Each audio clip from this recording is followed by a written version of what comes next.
Yo, Saturn people, Wagwan. Okay, so let's talk about BLACKPINK. BLACKPINK, the Korean all-girl group pop sensation. Well, I say Korean, actually one of them is from New Zealand because man does his homework, Man ain't out here like, oh, I like this, I like that, I don't like this, don't like that. Man does his homework, Man does his research, you get me, fam? Man knows what he's talking about, you get me, fam? Well, maybe sometimes, maybe just a little bit.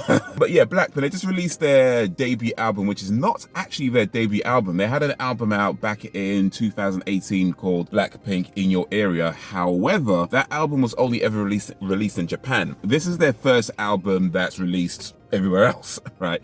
And it's called The Album. So I will say that I'm going to deduct points just for calling it The Album. Like, that's like the most uninspired, uncreative name to call an album. Like, it's like calling a movie The Movie or calling a song The Song. Anyway, this is called The Album. And yeah, let's talk about it. So BLACKPINK, I've known about them for a little while. I haven't really listened to a lot of their stuff. I mean, they've been, having some EPs and they have some singles out and all that kind of stuff. So I've heard of them, usually in the same vein as like BTS and that sort of thing. BTS I've listened to quite a bit actually, probably more than I should be. But so I'm aware of their existence, that sort of thing. But anyway, they're still a relatively new group. And yeah, so here's the thing about this album. So if you watch some of my videos before, I try to look at themes throughout the albums. I've tried to find connecting themes. I'm not sure there's an overall connecting theme in this album, but there is definitely a few themes that come up in more than one song. So things like self-worth comes up quite a bit, in particular like being a boss bitch, on the idea of getting your money, getting your paper, being focused on your career and not dealing with these F-boys and, not letting guys like mess you around and stuff like that, rather than pining over this guy and everything. You're moving beyond that and just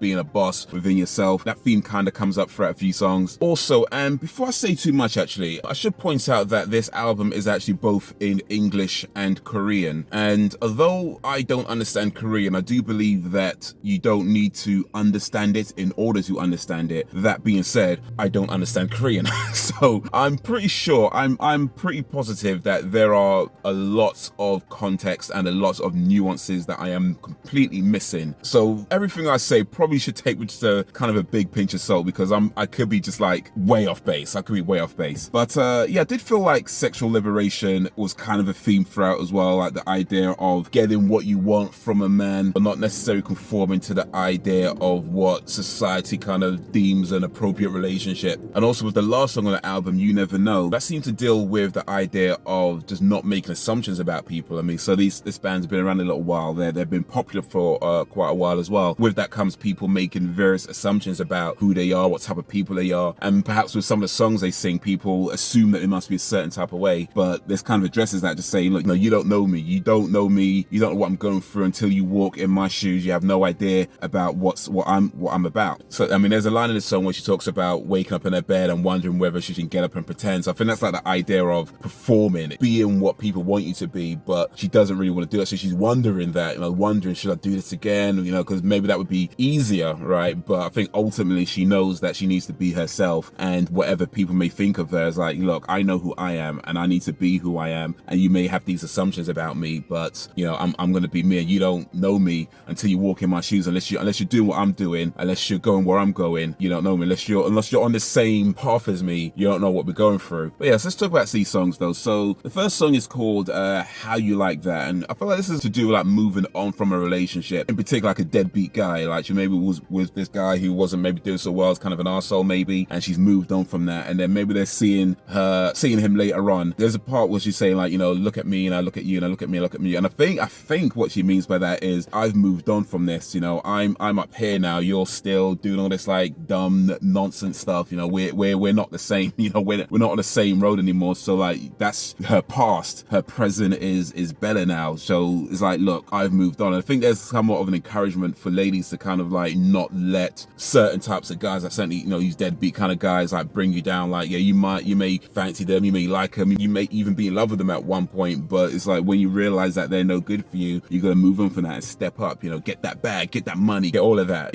just like better yourself. Next one's called Ice Cream, and this I think is a double metaphor. So ice cream I think is a metaphor for like jewelry, as I'm sure you heard the term like ice in terms of like jewelry, like, you know, diamonds and things like that. And I think they mean that as well, because that kind of comes up about the whole thing like, you know, diamonds and whatever. So, you know, ice cream in that sense. But then there's also a line where she says, "Cold is with the kiss, so you call me ice cream." And I think, remember, context removed, right? I don't understand the Korean, but I think what they mean by that is he wants her. She doesn't necessarily want him. So when they're kissing, like maybe he feels she's being cold, that's why he calls her ice cream, like just like maybe something being distant. But the reason why she's that way is because she's not necessarily into him in that way. She doesn't necessarily want a relationship from this guy. She just maybe wants, you know, she doesn't want the full package, she just wants the small package, you know what I mean? And that's the impression I'm getting. I could be missing, I'm probably missing it, but to be honest, I could be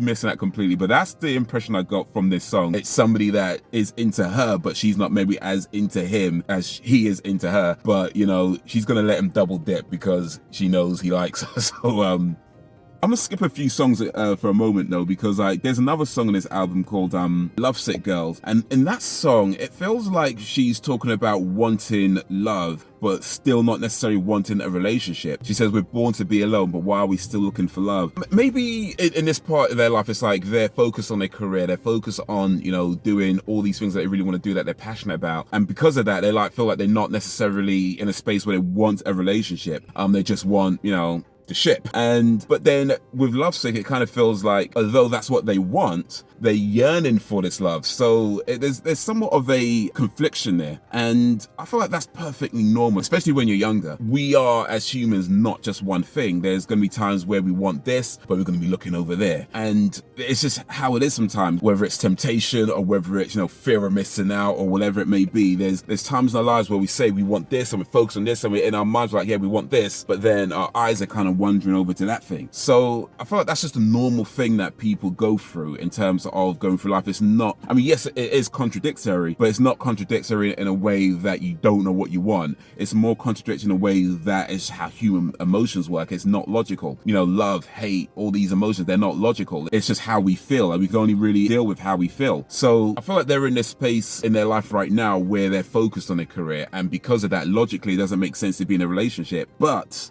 Lovesick Girls kind of acknowledges that they're still yearning for that love. Maybe they're seeing people in relationships and feeling like they want some of that, and maybe having guys and being cold with them isn't really what they want. It's maybe what they think they want, but not necessarily what they really want, you know? So maybe. But let's go back a little bit and talk about Pretty Savage, which I feel like this song is like, you know, just talking about not dealing with F-boys, you know, not taking shit from nobody, you know, like all these guys that kind of waste your time and that sort of thing. Like, you know, you're not dealing with them. They want to hit it and quit it, even though kind of like they're sort of doing the same thing in other songs. They don't want that for themselves. That's what I feel like this song's about, just not dealing with these kind of wasting time guys that, you know, just whatever. But there's a part in the song where one of them says, "And I wish you would," and it's surrounded by a Korean. So, you know, I feel like there's a couple of meanings this could have. One, I think it could be that she kind of wishes this guy would do something, that would start something just so she can go off at him. Because, you know, you ever have someone that just like pisses you off, right? And you try to avoid a fight, you know, you try to avoid escalation and that kind of stuff, but they piss you off, and you just get to a point where you're just like, you know what, right? You're outside of work now, you're outside of school, you're outside of any place where you can get in any kind of trouble. You're just like two people like in just some regular place, no one around and nothing like that, and you're just like, you know, I wish you would start something right now. I wish you would start something right now, see what happens. You know what I mean? When no one's around to protect them, and I wish you would start something right now. So I feel like maybe it could mean that, but it could also mean, I wish you just leave me alone, you know? And I feel both of those meanings are valid. But yeah, I mean, the song's called Pretty Savage, so I think like it's leaning more towards the first meaning. Maybe. So bet you one, I think this song is just about being a hot girl, you know, just being a young hot girl and knowing that you're hot and knowing that guys find you desirable and embracing that. You're in this position where guys look at you a certain way, and, you know, I bet you want to touch me. I bet you want to, you know, whatever. And Cardi B's line, I think she said something like touch the waist, but you can touch my waist, but don't waste my time, or something like that. Yeah, so I just feel like this song's just about embracing that part of their life. So Crazy If you're thinking this song, this time round, she likes the guy.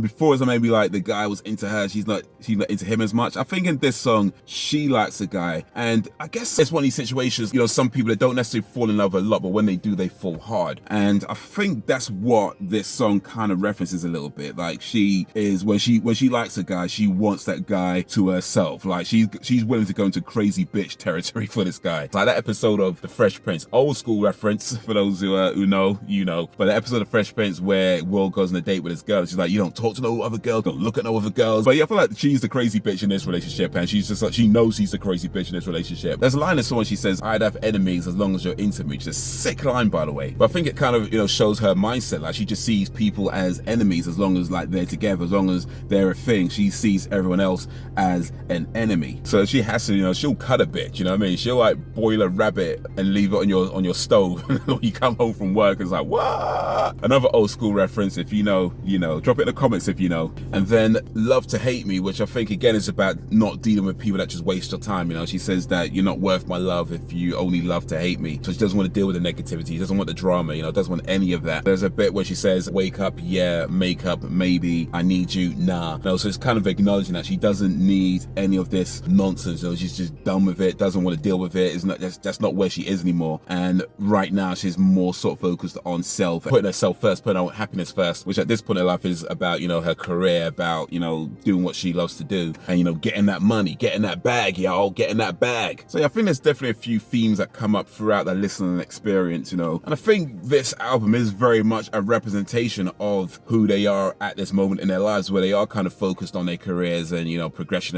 and you know, doing that as best as they can. But, you know, I would say that as much as with music and with any kind of art form, you could always look deeper into it and try to get things out of it. But I do think that the main purpose of this album, beyond having these various themes that come up, is really just to have a good time. I feel like the purpose of this particular project, the songs and what they're singing about and the music and a combination of all that together, is really just about, you know, blasting it in your car and just like vibing out to it. You know, it's a mood, man. It's a mood, you know. Listen to it on the way to work, get you in a good mood. Listen to it on the way back from work, get you in a good mood. You know, put your headphones on in the kitchen and just dance to it. You know, listen to it at a party and just dance to it. Like, I mean, yeah, you could always think about the lyrics and stuff, but I mean, I'm a nerd. What else am I gonna do, right? It's a good sound, it's a cool sound, and you could sing along to it. You could just like dance to it, whatever, and just have a good time and not really go deep into what they meant by certain words or whatever. It's like, it's probably not that deep. Or maybe it is, I don't know. I think it's probably not that deep. It's probably not. But, you know, either way, like whether you're trying to look deeper into the lyrics or whether you just want to have a good time, I think either way, for me, this is a banger. You know, it's a short album. It's maybe on about 20-ish minutes and it's like 8 songs on it. Still, it hits, I think, for what they're trying to do and or just what it does, it hits. So yeah, this is a banger for me. Let me know what you think if you listen to it. You know, is it a banger? Is it a wanger? Let me know. If you got any suggestions, recommendations, and all that kind of stuff, drop in the comments. And subscribe, you know, I seem to be doing quite a lot of these album reviews lately. So yeah, subscribe for more album review content, or I know, I might post some other random videos. I still think of this as a vlogging channel, by the way. I still do think of this as a vlogging channel. I guess it's a vlogging channel with a musical lean these days. But yeah, I might post some random stuff from time to time. But yeah, I'll try and post more of these album reviews. So yeah, if you got suggestions, recommendations, I do want to try and get to some older albums. I've had a few requests for older stuff as well. I am prioritizing the newer stuff because I don't always have a lot of time to, you know, with everything else I'm trying to do to, you know, get all of it done. So priority for me is like the newer stuff and artists that I haven't talked about yet, but I do want to try and get some older stuff as well. So yeah, suggestions, recommendations, let me know, all that kind of stuff. But yeah, that's gonna be it for the minute. So guys, until whenever, if ever, peace.